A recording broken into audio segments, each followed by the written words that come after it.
ஆந்திர மாநிலம் ஸ்ரீகாகுளத்தில் உள்ள வெங்கடேஸ்வர சுவாமி கோயிலில் கூட்ட நெரிசலில் சிக்கி பலியானோர் எண்ணிக்கை 12ஆக உயர்ந்து உள்ளது. தற்போது கிடைத்துள்ள முக்கிய செய்தியாக பார்த்து வருகிறோம். ஆந்திர மாநிலம் ஸ்ரீகாகுளத்தில் உள்ள வெங்கடேஸ்வர சுவாமி கோயிலில் கூட்ட நெரிசலில் சிக்கி 12 பேர் உயிரிழந்து உள்ளனர். 10 பேர் படுகாயமடைந்து உள்ளனர். இது குறித்தான கூடுதல் தகவலோடு இணைகிறார் எமது செய்தியாளர் பூபாலன். வணக்கம் பூபாலன், தகவல்களை பகிரலாம். வணக்கம் வினிதா.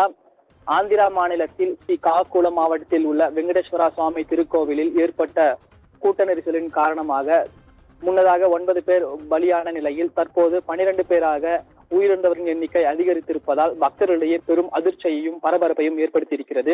தெலுங்கில் இம்மாதம் கார்த்திகை மாதம் என்பதால் ஆந்திராவில் உள்ள பல்வேறு கோவில்களில் பக்தர்கள் கூட்டம் அலைமோதியே காணப்பட்டு வருகிறது. அந்த வகையில் ஆந்திரா மாநிலம் ஸ்ரீகாகுளம் மாவட்டத்தில் உள்ள காசிபுகா வெங்கடேஸ்வரர் சுவாமி திருக்கோவிலில் இன்று அதிக அளவாக பக்தர்கள் சாமி தரிசனத்திற்காக குவிந்திருந்தனர். அப்போது பக்தர்கள் கோவிலுக்குள் செல்வதற்காக முந்தியடித்து செல்வதால் கூட்ட நெரிசலானது ஏற்பட்டு அந்த கூட்ட நெரிசலின் கீழே பலர் சிக்கி மிதிப்பட்டு படுகாயம் அடைந்துள்ளனர். அதில் 9 பேர் மரணமடைந்திருந்த நிலையில் தற்போது 3 பேர் மேலும் பலியாகி மொத்தம் 12 பேர் உயிரிழந்தவர் எண்ணிக்கை அதிகரித்திருப்பதால் அப்பக்தர்களிடையே பெரும் அதிர்ச்சியையும் பரபரப்பையும் ஏற்படுத்தி இருக்கிறது.